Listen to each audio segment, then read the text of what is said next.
Bonjour, vous parlez français? Vous connaissez l'histoire de la place Vendôme, de la colonne Vendôme? On l'a démolie, ça avait été construit sous Napoléon Mm. Ier. Bon, je ne savais pas ça, mais je connais Oui, oui. effectivement la révolution De qui a eu lieu. En 1870, oui. 70, Oui, oui, d'accord. Je savais que c'était fin 19e. oui, oui, oui. C'était les communards qui s'étaient battus contre les Versaillais au moment où les Allemands avaient envahi Paris. Mhm. Le pouvoir français avait conclu une alliance avec les Allemands et le peuple de Paris s'est révolté contre ça. Et Mhm. donc Courbet qui était là avait décidé de démolir la tour parce que c'était trop impérial, trop une force du pouvoir. Et puis finalement après quand le pouvoir a été rétabli, donc il a été obligé sur un Ok. procès, il a été obligé de payer une amende Ju- pour la remonter sur. Jusqu'à la fin de sa vie. Oui mais je crois qu'il est mort très vite avant d'avoir à payer la première partie de Ah, ce qu'il avait d'accord. payé. Il est mort assez vite. Ah oui, ça l'a fait un choc.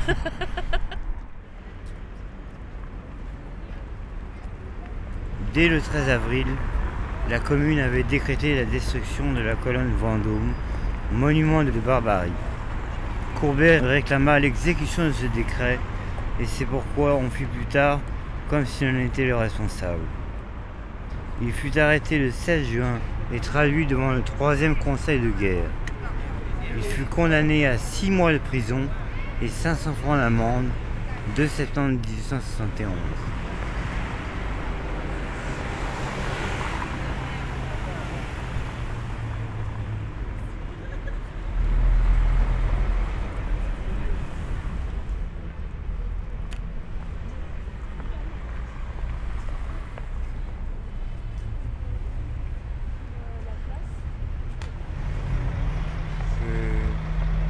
Ça a été fait avec des canons que Napoléon a fait fondre.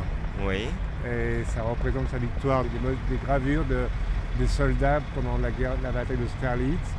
Et pendant la Commune, vous ne savez pas ce qui s'est passé pendant la Commune en 1870? J'en ai un vague souvenir, mais Et voilà, le peintre Courbet qui était là pendant la Commune, qui fomentait la Commune, qui prenait parti pour les communards et qui trouvait que c'était trop impérial, il y avait trop de manifestations de pouvoir avec cette colonne, il voulait la déplacer, donc il l'a fait démolir. Et ensuite, le pouvoir qui était en place a décidé de lui mettre une amende et de payer à ses frais la reconstruction de la colonne. Voilà.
Bonjour messieurs, mesdames, pardon. Vous parlez français? oui. Vous connaissez l'histoire de la colonne Vendôme? Ben non, justement, j'ai en train de me poser la question. Ouais. Et la commune de 1870, vous avez entendu parler? Oui, j'ai entendu parler. Oui. ouais. Ben, il y a eu le massacre, c'est ça? Voilà. Ouais. Comment vous expliquer l'histoire de la commune? C'est une révolution, c'est tout. Vous croyez qu'on a besoin d'une révolution comme à l'époque? Anarchie. Ce qui est mis en question dans la commune, c'est l'État.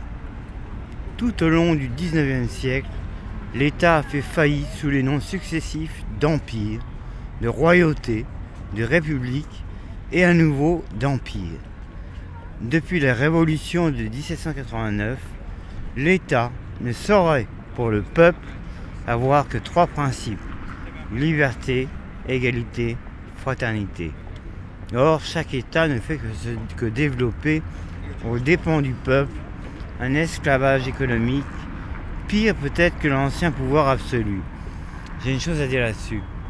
Est-ce qu'on peut attacher liberté, égalité, fraternité, ou bien y a-t-il seulement liberté, point barre, égalité, point barre, fraternité, point barre?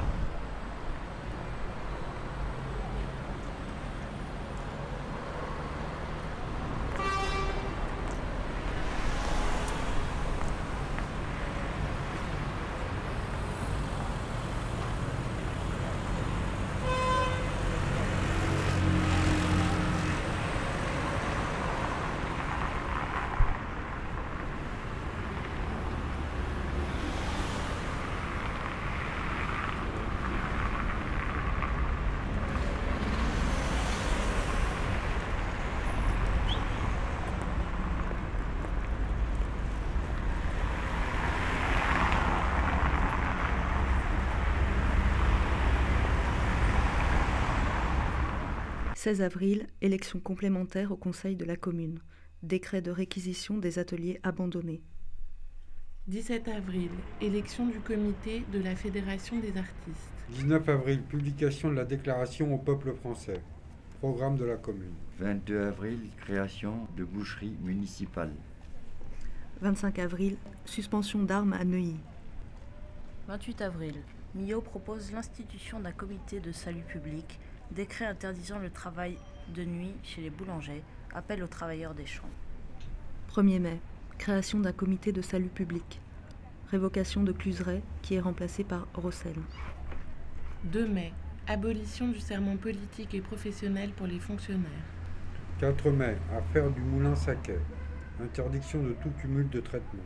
6 mai, Thiers repousse une nouvelle fois la tentative de conciliation de la Ligue d'Union républicaine des droits de Paris. 7 mai, décret sur les monts de piété. 8 mai, ultimatum de Thiers aux Parisiens. 9 mai, les Versaillais occupent le fort d'Issy. Renouvellement du comité de salut public. 10 mai, démission de Rossel. Nomination de l'Écluse comme délégué à la guerre. Signature du traité de paix à Francfort. 11 mai, décret de démolition de la maison de Thiers. 13 mai, les Versaillais occupent le fort de Vanves. 15 mai, publication du manifeste de la minorité hostile au comité de salut public. 17 mai, explosion de la cartoucherie RAP. Décret sur les pensions. Suppression de la distinction entre enfants légitimes et enfants naturels, entre femmes mariées et concubines.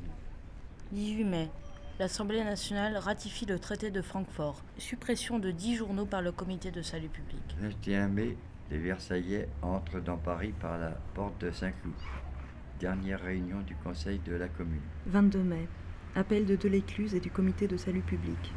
Les Champs-Élysées, Saint-Lazare, Montparnasse occupés.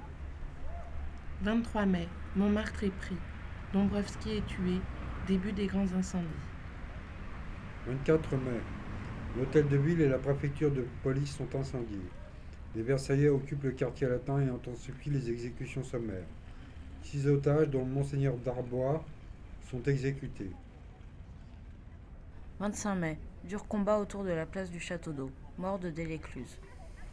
26 mai, les Versaillais conquièrent le faubourg de Saint-Antoine, exécution de la rue Axeux. 27 mai, ultime résistance à Belleville. Combat du Père-Lachaise et début de Chaumont. 28 mai, à 14h, la dernière barricade tombe, rue Ramponneau. Mort de Varlin. 29 mai, le fort de Vincennes capitule. 30 mai, Marx publie l'adresse à l'international sur la guerre civile en France.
28 novembre. Les exécutions légales commencent à Satori avec celles de Bourgeois, Ferré et Rossel. 1872, 3 mai. Départ du premier convoi de déportés à destination de la Nouvelle-Calédonie. 1880, 23 mai. Première commémoration de la Commune au mur des Fédérés.